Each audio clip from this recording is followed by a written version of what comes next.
Dari pengakuannya, Islam adalah agama yang membukakan mata untuknya sebagai manusia untuk tidak hidup sembarangan. Luar biasa. Thank you sudah datang ke sini, Jaslyn. Ya, dan katanya ini Ko Felix Xiao versi wanita.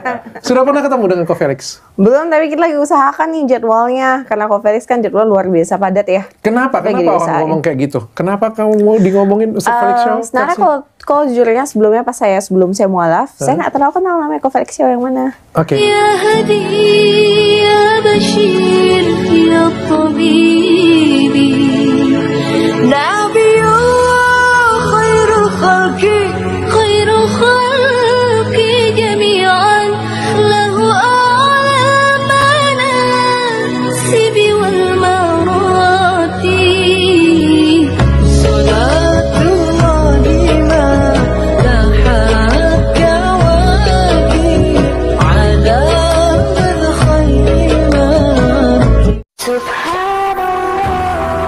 Once again, I try. Bismillahirrahmanirrahim. Assalamualaikum warahmatullahi wabarakatuh. Kami semua yang dirahmati Allah. Semoga Allah senantiasa curahkan segala rahmat, segala nikmat yang berkepanjangan dan tiada berhujung dari dunia hingga akhirat. Karena insya Allah dan Allah pun kumpulkan kita para kaum muslimin di bawah naungan Rasulullah beserta para nabi, beserta para orang-orang yang Allah kasih, Allah sayangi, Allah cinta insya Allah di bawah naungan Allah kelak di mana tiada naungan selain daripada naungannya insya Allah. Amin amin Allahumma amin. Kaum muslimin, pada kesempatan pagi hari ini, pagi menjelang siang ini, saya akan mengasih sebuah video di mana video ini mengesahkan tentang bagaimana Uti Jaslyn ya di podcastnya Dr. Richard, yang dimana beliau ya ini dicecar dengan pertanyaan-pertanyaan tentang keislaman, khususnya perihal masalah kepribadian ya, keilmuan di dalam khusus untuk perempuan ya, tentang hukum-hukum pernikahan atau tentang bagaimana dia mesti di dalam Islam itu merugikan untuk perempuan gitu ya, karena poligami itu tadi. Tapi dengan keilmuan yang beliau punya dan beliau pelajari selama beliau ini masuk Islam ini sekitar 2 bulanan ini ya. Tapi Masya Allah dengan mudah beliau itu menyampaikan. Karena apa? Karena memang beliau ini di samping cerdas juga orang yang mau menggunakan akal, orang yang mau menggunakan nalarnya. Ketika beliau dengan mudah menjawab itu karena beliau mau belajar, mau membaca dan berpikir begitu ya, mau menimba ilmu, dan ilmu yang beliau serap itu beliau dapatkan benar-benar beliau aplikasikan dan beliau masukkan ke sanubari, sehingga keislaman itu total, itu bukan hanya label saja sebagai seorang muslim, namun ketika dipertanyakan tentang bagaimana hukum-hukum di dalam Islam, dia tidak mampu menjawab dan tidak tahu. Nah, ini menjadi sebuah pengajaran ya bagi umat muslim itu sendiri yang enggan untuk belajar, maka haruslah malu ya dengan orang-orang yang baru mualaf ini ya. Baru mualaf saja keilmuannya sudah luar biasa tentang Islam. Nah, bagi yang terlahir muslim dari semenjak lahir ya, tapi tidak mau belajar, nanti ya malah akan membuat keislamannya itu jadi tidak ini ya, artinya jadi kurang greget gitu ya. Oke, demikian kamu muslimin videonya. Jaslyn Thea Lestari akhirnya setelah di reschedule 2 kali atau 3 kali ya? Ketiga kali ini. 3 kali ya akhirnya kita ketemu juga. Aku bacain dulu ya. Oke, siap. By the way, nama kamu bagus banget dong. Jaslyn Thea Lestari merupakan mualaf yang sebelumnya merupakan seorang ateis. Jaslyn telah 7 kali dibaptis. Ini mualaf, tapi sebelumnya 7 kali dibaptis. Jadi ini Kristen ya. Yang dulunya seorang pemusik di gereja yang menurutnya agama terdahulunya tidak masuk logika. Agama mana sebenarnya yang masuk logika?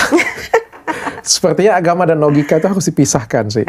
Dari pengakuannya, Islam adalah agama yang membukakan mata untuknya sebagai manusia untuk tidak hidup sembarangan. Luar biasa. Thank you sudah datang ke sini, Jaslyn. Ya, dan katanya ini Ko Felix Xiao versi wanita. Sudah pernah ketemu dengan Ko Felix? Belum, tapi kita lagi usahakan nih jadwalnya. Karena Ko Felix kan jadwal luar biasa padat ya. Kenapa? Lagi Kenapa orang diusahain. ngomong kayak gitu? Kenapa kamu mau ngomongin Ustaz Felix Show? Sebenarnya kalau jujurnya sebelumnya pas sebelum saya mualaf, saya nggak terlalu kenal namanya Ko Felix Show yang mana. Oke. Karena kan saya lebih banyak dengar dari, saya tuh bisa masuk dalam mualaf ya, short story-nya itu saya dengar debat. Dari debate itu, ya interested lah, saya baru ngeliat nih, oh pemuka-pemuka agama Islam itu sebenarnya clever, intelligent banget nih. Dulunya tuh menurut aku, ya aku nggak pandang sebelah mata, tapi ya they are not on the table lah. Jadi nggak mungkin aku lihat juga, bahkan lebih parah kayak dibanding pandang sebelah mata ya. Nah, jadi tiba-tiba sekali misalnya aku udah mulai masuk mualaf, and then the first time dimintain, oke tolong mintain dong kesaksianmu, kenapa, why you could be mualaf gitu loh, kan Cindo, lu Cina, cewek juga kan alone, tiba-tiba lu mau mualaf, aneh kan? Nah, baru aku ceritain, ternyata disamain dengan Ustadz Felix Show ya. Barulah saya cari, saya searching Ustadz Felix Show tuh yang mana ya? Saya nggak tahu gitu, semua orang bilang saya versi perempuannya, tapi saya nggak tahu Ustadz Felix Show bentuknya gimana. Akhirnya baru I look, jadi mungkin dengan cara, mungkin retorika or how the way we talk a little bit similar ya, ada similarity dari itu. Tapi kalau kemampuan agama ya jelas enggak, karena kan saya baru masuk Islam ya, pasti no. Tapi dari eloquence-nya, dari how we talk. Oke, kita akan tanya-tanya adiknya Ustadz Felix Show. Tapi umur berapa? Saya 24 tahun. 24 tahun. Oke, sudah nikah? Belum. Oke, sudah ta'aruf? Masih gagal. Masih gagal ta'aruf. Iya. Berapa kali? 3 so far untuk 3 kali gagal? Iya, 3 kali gagal. Wah, kenapa coba? Ya, pas chat nggak lolos aja sih. Siapa yang menggagalkan ini? Panitia, peserta sana, atau kamu yang menggagalkan? Ada yang saya gagalkan, ada yang udah kita tiba-tiba silent, and then silent mode terus disappear. Ada juga dari saya yang saya kayak lebih bagus kamu nggak ngomongin saya deh, ntar kamu sakit hati. Ya, ada juga yang begitu. Nah, ini jadi worry-nya kamu nggak sih? Kalau kamu tuh ngomongin dia, Ko Felix Show versi wanita. Kita sama-sama tahu Ko Felix Show bagaimana ya. Orangnya cerdas, orangnya dominan. Dan very aku dominant. ngomong dengan kamu, aku nggak tahu sampai di mana logiknya kamu. Nanti kita akan bertanya, dan di bagian akhir mungkin akan lebih kelihatan. Bener Tapi banget. paling nggak sampai detik ini aku ngelihat kamu juga dominan orangnya. Alhamdulillah sebenarnya emang I'm quite dominant because basicnya aku debater ya dulu ya. So we always like to search for the loopholes to find out the truth. Selalu begitu. Ya, kamu juga orangnya cerdas, terlihat dari cara kamu berbahasa, terus juga dari background pendidikan kamu, pemikirannya kamu. Nah, pernah nggak sih ada ketakutan kalau misalnya kamu nikah? Kan kalau di Islam ini kan Iya, oke. kita harus patuh ya kepada suami ya. Ya kan nggak semuanya dianugerahi suami itu yang cerdas, nggak semuanya dianugerahi suami yang bijaksana, yang tidak semuanya dianugerahi suami yang juga bisa memimpin lebih baik. Nah, kayak gimana kalau misalnya nih, ini misal ya, dari semua lini tadi lebih bijaksana, lebih cerdas, kemampuan berpikirnya, kamu lebih semuanya daripada dia. Kayak gimana coba? Nah, kalau dari aku persepsi namanya kita membangun bahtera rumah tangga ya. Saat kita mau menikah itu, saat kalau misalnya kita dominan, kita kan sama Cindo ya. We believe, bagi saya believe dengan yin dan yang. Jadi, karena saya sangat amat dominan, saya harus mencari pasangan yang bisa merepress saya. Karena kalau misalnya saya terlalu dominan, terus saya mencari pasangan juga dominan, itu akan perang dunia setiap hari. Betul. Jadi saya harus mencari pasangan saya. Mungkin saya yin yang-nya saya tuh harus disesuaikan, distabilkan. Harus memang ada pasangan saya, bukan berarti dia kurang bijaksana atau kurang wise ya. Saya kebijaksanaan, kewisean itu kan persepsi semua orang berbeda. Tapi yang saya butuhkan adalah bijaksana untuk meng-tame saya. Jadi harus bisa menaklukkan saya. Tapi menaklukkan saya juga karena saya orang yang mungkin dominan, mungkin sulit untuk ditaklukkan. Susah untuk ditaklukkan, malahan dengan cara mungkin you're being very soft gitu loh. Jadi melengkapi hal yang saya tidak punya. Kan pasti saya nggak punya, ada beberapa hal. Kayak some people very dominant. Kita tuh nggak punya hal kayak yang kayak surrender, ya sudahlah kita agak mengalah, atau kayak kita menghadapi sesuatu hal tuh tidak selalu kita tuh harus harus superior kan. Mungkin kalau dari sisi saya pinginnya superior. Nah, saya harus membutuhkan pasangan atau imam yang bisa memberitahu saya bahwa superiority is not everything. Cari jodoh dalam keadaan lurus saja, yang seperti kamu sebutin tadi itu susah. Susah banget. Apalagi kita ngomong ta'aruf nih. Tapi itu first experience saya juga, saya baru jalan ta'aruf ya. Saya mikir lah, ini sih susah banget sih. Ini sama kayak interview karyawan. Interview karyawan. Tapi kayak Terus gini, kalau masih interview lolos. karyawan kan kita kan cuma ketemu kan cuma kelihatan luarnya aja ya. Betul Nggak bisa lihat sekali. dalamnya. Betul. Apalagi kan kamu kan bukan wanita pada umumnya. Wanita pada Yes. umumnya kan mungkin lebih penurut, lebih ke Iya. ikut suami. Yes. Tapi kan kamu cukup dominan ya Iya, ngomong betul. ya. Kayak gimana kalau kamu ketemunya ta'aruf, ketemunya dominan? Ya mau nggak mau langsung digeser. Digeser. Udah nikah nih. Waduh, udah nikah. Udah nikah nih, ta'aruf nggak tahu, nggak ada yang tahu kan? Begitu Iya. kamu dominan, rupanya dia juga dominan. Nah itu juga dari sisi saya ta'aruf itu saya tidak benar-benar, ta'aruf itu kan ada sistematikanya ya, sistematika yang jelas ya, 100% like what. Saya tuh lebih ke sistematika di mana saya ta'aruf, tapi saya pingin tahu nih orangnya, I will give him some tests yang bisa melewati saya dulu.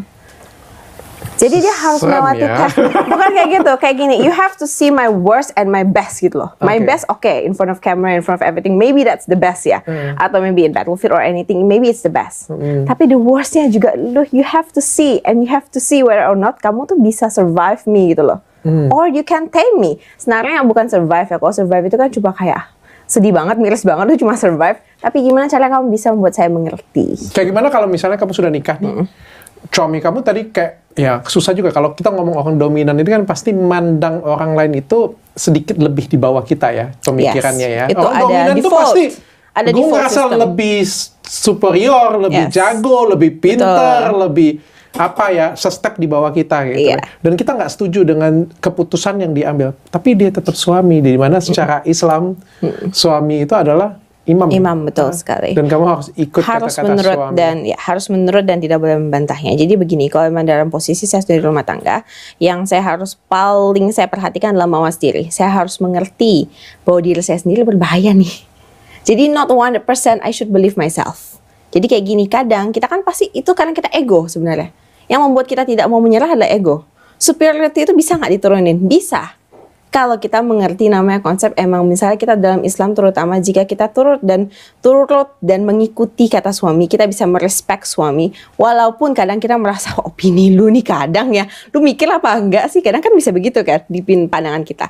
Tapi kalau kita bisa meredamnya ke bawah dan kita bisa kembali mengingat bahwa kita tuh adalah Islam, kita adalah Muslim gitu loh.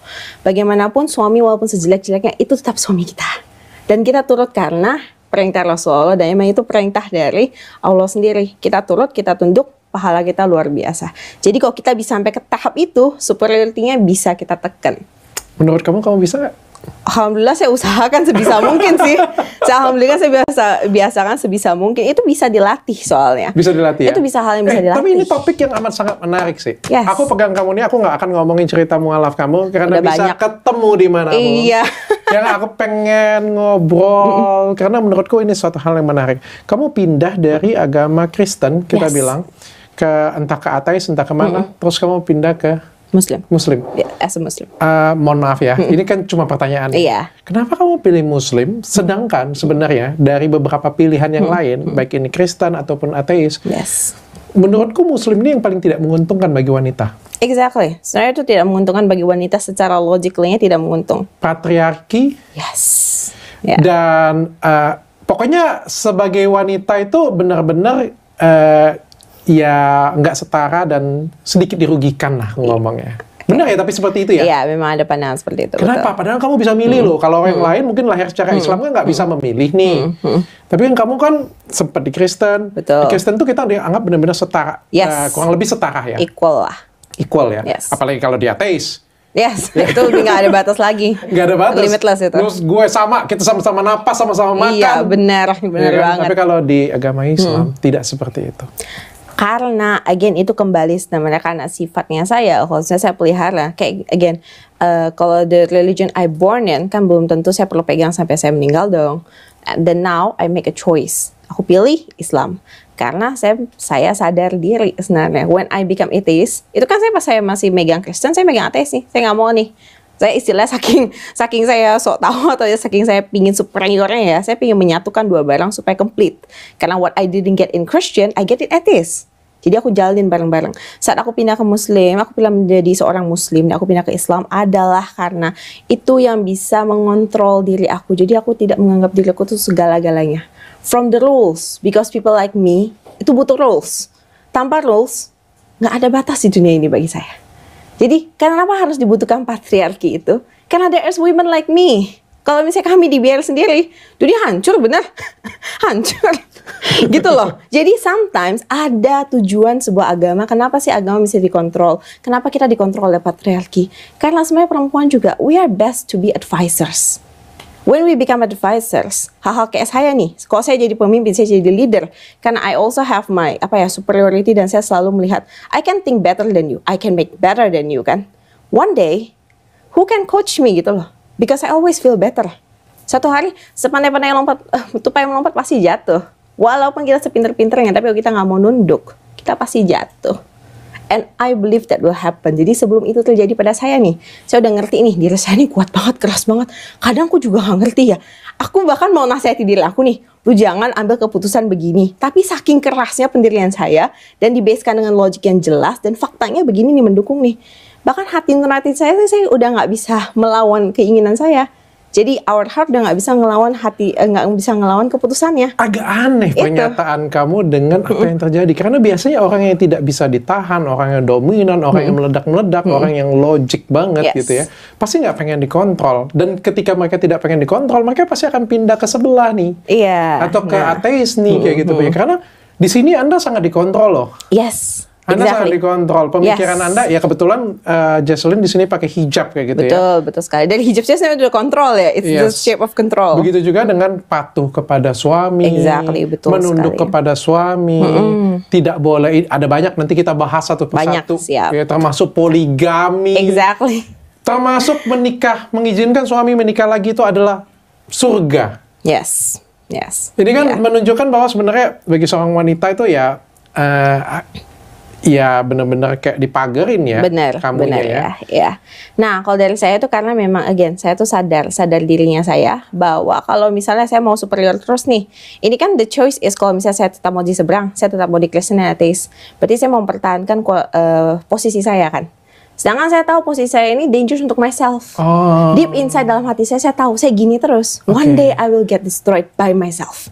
Yang mana yang kamu takutkan, destroy yang apa itu? Jati diri saya tuh orangnya keras dan very kalau saya mau sesuatu, istilahnya fokusnya saya bisa 100% ya, apapun cara apapun itu, gimana pun caranya saya akan halalkan sampai saya jadi. And I know every single step of it, dan aku tahu seberapa jauh lines yang akan I cross. Bukan cuma saya cross, saya ilangin tuh line. Kalau bisa saya ilangin, saya ilangin. Bahkan curang pun gak ada masalah. Gak ada masalah. Because gitu. as long as I have the focus, selama aku punya tujuannya nih, terus aku udah ready set go semuanya, apapun tuh keterobos sampai aku dapat. Oke, dan kamu butuh religion, kamu butuh agama, dan agama Islam itu untuk membawa jalan kamu ke arah yang lebih memagari. baik. Jadi sometimes orang kan gini ya, some people memikirkan, pagar ngapain sih diri kita mesti dikontrol, ngapain sih kita mesti dikekang. Kan we have free will, we are human gitu loh, the most powerful being in the earth lah istilahnya ya. Tapi kayak gini, for some people like us, we can destroy ourselves gitu loh. Kayak orang kayak saya nih, kalau saya terus mau hanya mengikuti kemauan saya, hanya mau superioritinya saya mau dianggap equal dan lain-lain.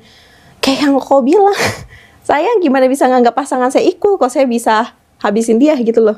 Berarti kan pada akhirnya saya butuh pendidikan akhlak. Pendidikan akhlak saya mesti dipertajam, saya mesti terus di-remind bahwa you are not everything. Bahwa di atas langit masih ada langit. Bahwa kamu tuh harus menunduk, bahwa tetap ada peraturan di dunia ini harus kamu turuti. Kalau nggak akan jadi orang yang sangat jahat nih. Kok orang kenapa bisa jadi sangat jahat? Mungkin sometimes dulu kayak masa lalunya baik ya. Orangnya kalem, orangnya pinter or something. Tapi kok dia bisa sangat evil sih? It doesn't happen suddenly gitu loh. Mungkin mereka tuh punya tahap-tahapan di mana mereka bisa insyaf ya, mereka bisa sadar diri. Tapi mereka menolak. Mereka mementingkan, yang penting saya dapat kemauan saya. We only live once, right? Tapi kayak gitu, saya melihat the other side of it. Okay, we only live once, we get everything we want. With what cost gitu loh. There is the cost of everything. Nah, saat saya sudah mulai sadar di Kristen tuh saya udah mulai agak benar-benar lainnya udah hampir hilang nih. Istilahnya hati nurani saya tuh sudah mulai dikalahkan dengan logiknya saya ya. Kayak logically, betul kata Ko Richard. Lu jangan pindah, rugi kalau pindah. Logically begitu kan. Tapi deep down inside, I know kalau aku nggak pindah, I will destroy myself one day. Oke. Deep down aku ngerti itu. Dan selama aku masih punya sedikit, ini perbandingan saat aku pindah itu tuh 50-50 kok. Jadi nggak 100% langsung kayak 100% Islam. Bohong, itu nggak ada. Itu 50-50. Pasti awalnya 50-50, terus lama-lama jadi 60, Awalnya malah bukan 70. 50-50. Awalnya, nggak sampai 70 malahan kok. Jadi ini kan 50-50, ini 50% ateis and Christian, ini 50% Islam. Kita tahu Islam udah good nih. Kita udah dapat buktinya, dalil, everything kita udah tahu. Ini 50% yang ateis dan Christian masih bilang, lu ngapain repot-repot Cong? Kayak ini tuh menyakitkan kalau sekali lu pindah. Tapi dalam 50% kita, hati kita tuh tahu, ini kayak, ya ini tuh egonya saya.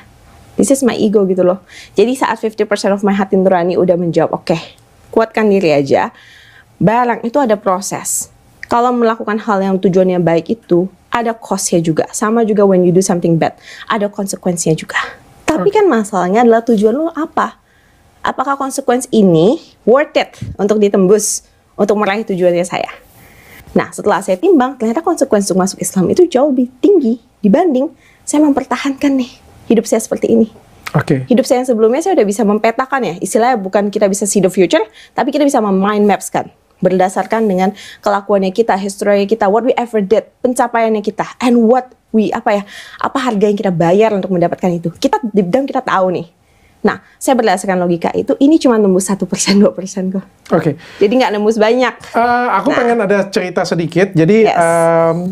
ada sedikit perbedaan antara laki-laki dan wanita kalau misalnya di agama Islam ya. Yes. Salah satunya itu ada dosa istri terhadap suami. Dan ini pertanyaannya Oke. pertanyaannya. Oke, Contohnya siap. kalau misalnya berzina dengan laki-laki lain ya. Kalau laki-laki berzina dengan wanita lain juga sebenarnya dosa juga Benar. ya. Salah satu mungkin dosa yang paling aku highlight ini itu termasuk dosa istri loh. Yes. Menolak suami yang mengajak berhubungan. Badan, betul. Iya. Itu dianggap dosa. Iya. Kalau misalnya surganya istri itu ada di suami ya. Jadi harus patuh terhadap suami. Betul. Kalau misalnya suami mengajak berhubungan intim harus mau. Aku nggak tahu dosa nggak ya kalau suami menolak hubungan intim dengan istri itu dosa nggak ya?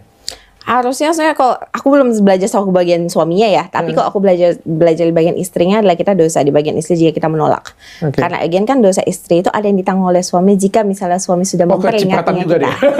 Ya, jadi kalau misalnya suami kita udah tahu, tapi suami harus peringatin dulu ya. Jadi jangan sampai yang kayak benar-benar nggak Mau diketahui berhubungan? nih. Kalau nggak dosa loh kamu loh. ini berhubungan atau transaksi sih sebenarnya. Tapi gimana kalau misalnya si istrinya itu lagi nggak mood? Kan kita kan ada nggak mood. Betul. Jadi hal seperti itu tuh lebih kayak begini. Kan memang kita sebenarnya tidak boleh menolak. Tapi kita bisa memberikan understanding gitu loh. Jadi jangan ditolak mentah-mentah atau something. Misalnya istri dalam posisi ya tidak terlalu sehat, tidak terlalu fit. Itu nggak dosa harusnya untuk kita menolak. Tapi juga bisa kita Kalau menolak lagi nggak dengan mood. niat. Kalau dengan niat gak mood, ya beresin dulu moodnya. Berarti boleh nolak dong. Ya kan gak harus ditolak 100%, bisa ditunda. Ataupun Tunda bisa besok ya tunda sama aja tolak besok. gitu namanya. Itu mah namanya nolak juga. Enggak, beda dong. Beda kalau misalnya penolakan kayak benar-benar kita tidak mau dan melakukannya sama sekali ya. Tapi itu masih dalam persepsi aku ya, karena aku masih ngertinya sampai ke basis di mana karena dosa kita tanggung kan. Itu kenapa ada hal-hal seperti ini. Tapi kalau misalnya penolakan juga basically ya karena memang kita sudah suami istri, why not gitu loh. Sometimes kalau misalnya kita nggak mood dan apa, misalnya kita terkadang melakukan dosa. Oke, kita tolak nih sekali kan. Nah, tapi jangan dijadikan kebiasaan. Jadi tuh sadar diri, oh nggak boleh nih gue selain begini, karena ini juga bagian dari kita tidak patuh dengan suami. Karena kita manusia tidak sempurna. Jadi kita nggak mungkin kita bisa 100% ngelakuin, oh setiap hari nih, sepanjang tahun kita menikah nih. Maunya setiap hari. Iya kan. Hiper misalnya. Hiper kan. Nah, kalau udah masalah hiper itu ada permasalahan di bagian suaminya nih. Gatot-kaca. Mesti kita beresin ini. Nih suaminya misalnya Nih. minumnya Gatot-kaca.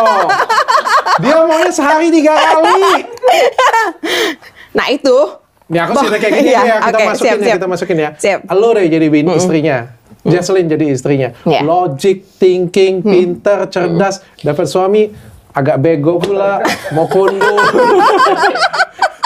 Tapi harus hormat dong. Iya, Harus betul. hormat kan peraturannya seperti itu Betul, kan. iya. Harus hormat. Belilah dia Gatot-kacanya Dr. Richard. Dia minum sehari 1 kali, dia minta sehari 3 kali, di mana kamu pun lagi nggak mood, dosa loh. Iya, betul. Itu dosa Ya, kan. kayak gimana Nah, tuh? itu dosa. Habis dia misalnya melakukannya. Oke, kalau misalnya kamu mau patuh sekali, sebenarnya kan kepatuhan kita mau dosa atau enggak tergantung kita dong, niatnya kita kan. Nah, kalau misalnya menurut kamu juga mencukupi, kamu juga sama agak gila dengan dia, oke, kamu penuhin. Tapi Oke. habis itu kalau yang kamu tidak terima, bawa ke dokter. bawa ke something gitu Dosa untuk loh. diiniin. Dosa. Menolak. Tidak suaminya. ditolak, tidak ditolak dulu. Kamu lakukan dulu, habis kamu Heeh. lakukan. Nah, habis itu kan kamu lakukan kan. Kamu insyafin dia dulu, kamu bawa ke dokter atau bawa Dokter ke sudah cek. something. Kata Sudah dokter dicek. itu bagus. Gairahnya cukup baik. Sehari 3 kali. Iya. Nah, demikian tadi kamu Simine, yang dimana Uti Jesslyn menjawab dari segala sesuatu apa yang dokter Charlie ini kok dokter Charlie ini salah ya, dokter Richard pertanyakan. Jadi dengan mudah beliau menjawabnya dengan keilmuan yang beliau pelajari. Itulah pentingnya ketika kita belajar, ya. Pentingnya belajar dalam segala hal. Jadi tentang keilmuan di dalam Islam itu sangat luas, ya, sangat luas dan sangat dalam, seluas-luasnya lautan itu, ya, dan sedalam-dalamnya lautan itu lebih luas lagi keilmuan di dalam Islam, dan sedalamnya lautan pun masih luas dalamnya ilmu di dalam Islam. Jadi ilmu di dalam Islam itu ibarat air di laut, digayung setiap hari sekalipun tidak akan pernah surut. Itulah Islam. Jadi pentingnya belajar itu karena memang Nabi sendiri memerintahkan, ya, carilah ilmu dan timbalah ilmu, ya, dari buayan hingga ke liang lahat sampai ke liang lahat itu. Jadi memang menjadi sebuah keharusan agar ketika kita menjumpai pertanyaan-pertanyaan tentang akidah kita, tentang apa yang kita imani, keilmuan-keilmuan yang dipertanyakan oleh pihak lain terhadap kita, insya Allah dengan keilmuan yang kita punya, kita pelajari, maka kita akan dengan mudah untuk menjawabnya. Oke, demikian saja kaum muslimin yang dapat saya sampaikan, dan saya akhiri video ini. Wassalamualaikum warahmatullahi wabarakatuh. يا هدي يا بشير يا طبيبي نبي خير خلق جميعا له أعلى المناسب والمراتب صلاة الله ما لاحت كواكب على من خير ما Once again, I try.